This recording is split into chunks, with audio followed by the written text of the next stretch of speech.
Hi అండి, అందరికీ నమస్కారం. రమేష్ జ్యోతి కథల ప్రపంచానికి స్వాగతం. అచలకీల 35వ భాగంలోకి వెళ్దామా? ఇది చూసే ముందు భాగాలను చూడడం మర్చిపోవద్దు. ఇక కథలోకి వెళ్దాం. పుణ్యానికి ఏం కాదులే అమల, కిరాయికే వస్తాను. మామూలుగా ఇచ్చేదానికంటే రెట్టింపు డబ్బులు ఇవ్వు. అప్పుడు నాకు నష్టం ఉండదు, నీకు బాధ ఉండదు అన్నాడు మోహన్. మోహన్ మాట్లాడింది సబబుగానే అనిపించింది అమలకి. ఇంకా ఎవరిని ఎక్కించుకోకుండా అమలను ఒక్కదాన్నే తీసుకొని ఊరికి బయలుదేరాడు మోహన్. మెయిన్ రోడ్ మీద ఆగాల్సిన ఆటో అమల ఉంటున్న ఇంటి సందులోకి వెళ్తుండడంతో కొందరు ఆ ఆటోని గమనించసాగారు. ఆటో దిగిన అమల సరుకులు అన్నీ చేతుల్లో పట్టుకోబోతుండగా, నీకు అసలే ఆరోగ్యం బాగోలేదు, నేను తీసుకువస్తాను, నువ్వు వెళ్ళు అన్నాడు మోహన్. అమలకు కూడా తీసుకువెళ్లే ఓపిక లేకపోవడంతో లోపలికి వెళ్ళిపోయింది. ఒకరిద్దరు ఆడవాళ్ళు ఆటో వెనకే వచ్చి అక్కడ నుండి చూస్తూ ఉన్నారు. మోహన్ ఆటోలో ఉన్న సరుకులు అన్నీ తీసుకువచ్చి షాప్లో పెట్టాడు. ఆ తర్వాత అమల అతనికి డబ్బులు ఇవ్వబోతుండగా, పర్లేదు అమల, ఇది నా సహాయం అనుకో, తర్వాత నుండి మాత్రం నువ్వు డబ్బులు ఇవ్వకపోయినా కానీ అడిగి మరీ తీసుకుంటా అన్నాడు మోహన్. అమలకు మాట్లాడే ఓపిక కూడా లేదు. అతనితో మాట్లాడినా ఉపయోగం లేదు అనుకుని నిశ్శబ్దంగా ఉండిపోయింది. అలాగే చూస్తూ నిలుచున్నాడు మోహన్. మోహన్ ఇంకా కదలకపోవడంతో అతని వైపు చూసి ఏం కావాలని అడిగింది అమల. చాలా దాహం వేస్తుంది, కొన్ని మంచినీళ్ళు ఇస్తావా అని అడిగాడు మోహన్. అయ్యో, ఇంతవరకు వస్తే కనీసం మంచినీళ్ళు తాగుతావా అని కూడా అడగకుండా నిల్చున్నాను, ఒక్క నిమిషం తీసుకువస్తాను అని లోపలికి వెళ్ళింది అమల. బయట ఉన్న ఇద్దరు ఆడవాళ్ళు ఒకరి వైపు ఒకరు చూసుకుంటూ నవ్వుకుంటున్నారు. అక్కడ ఏదో జరగరానిది జరుగుతున్నట్టు.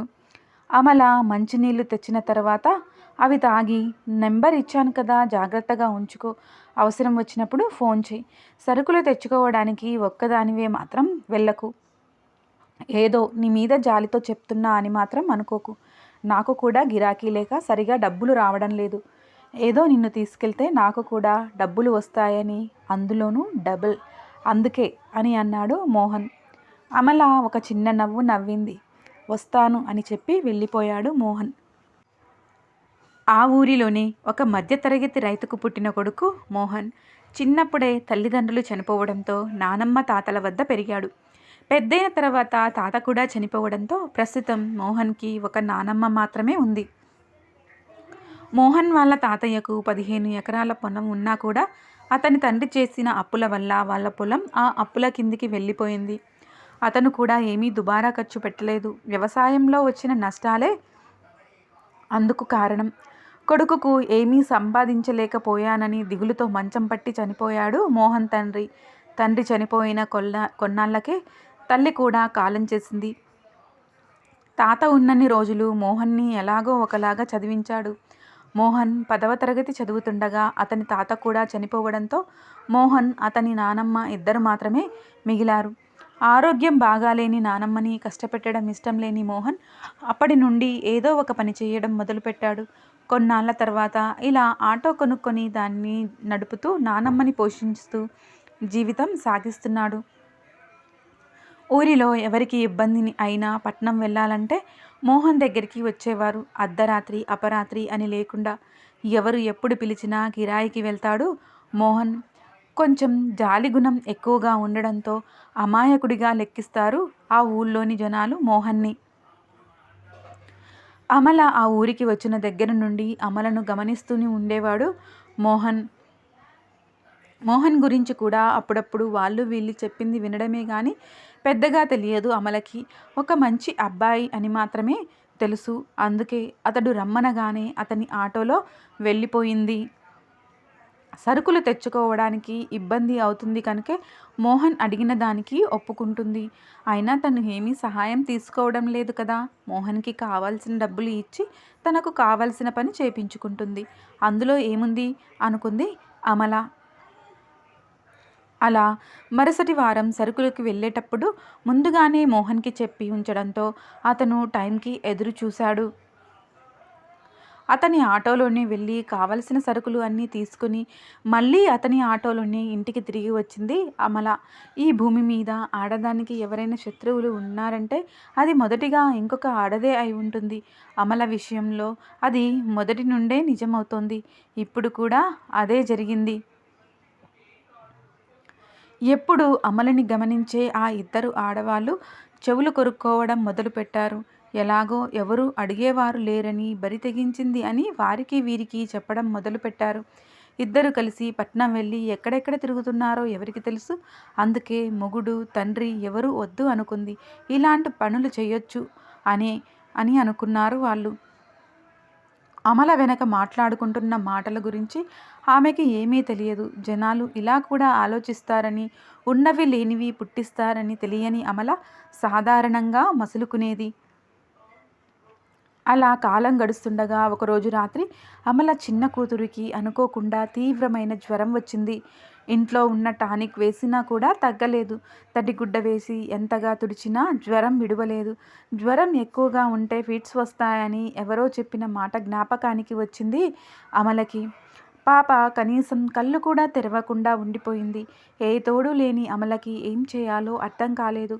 3 పిల్లలతో ఆ పల్లెటూరులో ఎలా ఆ రాత్రి గడపాలో అర్థం కాలేదు అమలకి.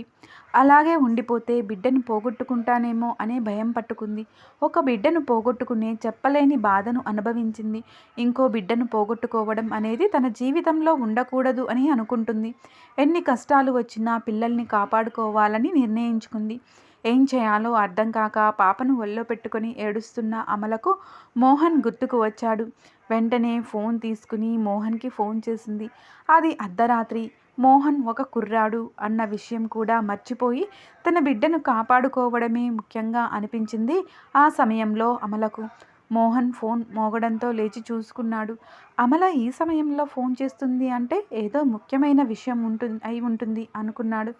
అమల ఏ రోజు కూడా ఊరికే ఫోన్ చేయలేదు. ఎప్పుడైనా సరుకులు తెచ్చుకోవాలంటే మాత్రమే మోహన్కి ఫోన్ చేసేది. మళ్ళీ ఎప్పుడు కూడా అమల కానీ మోహన్ కానీ ఒకరికి ఒకరు ఫోన్ చేసుకునే వాళ్ళు కాదు. అలాంటిది అర్ధరాత్రి సమయంలో ఫోన్ చేస్తూ ఉందంటే ఏదో ఆపద సంభవించిందని అర్థమైంది మోహన్కి. వెంటనే ఫోన్ ఎత్తి అమల ఏమైంది అని అడిగాడు. అమల విషయం చెప్పిన వెంటనే నాన్నమ్మకి వెంటనే వస్తానని చెప్పి ఆటో తీసుకుని ఆమె ఇంటికి బయలుదేరాడు మోహన్. ఆ సమయంలో ఆటో సౌండ్ వినబడిన ఒకరిద్దరు బయటికి వచ్చి చూశారు. అప్పటికే బయటికి వచ్చిన ఒక ఆవిడ, వామ్మో ఇదేం విడ్డూరం, వీళ్ళకు అర్ధరాత్రి అపరాత్రి అనేది లేకుండా పోతుంది అని అంది. ఆమె పక్కన ఉన్న భర్త అమల అలాంటిది కాదు అని అన్నాడు.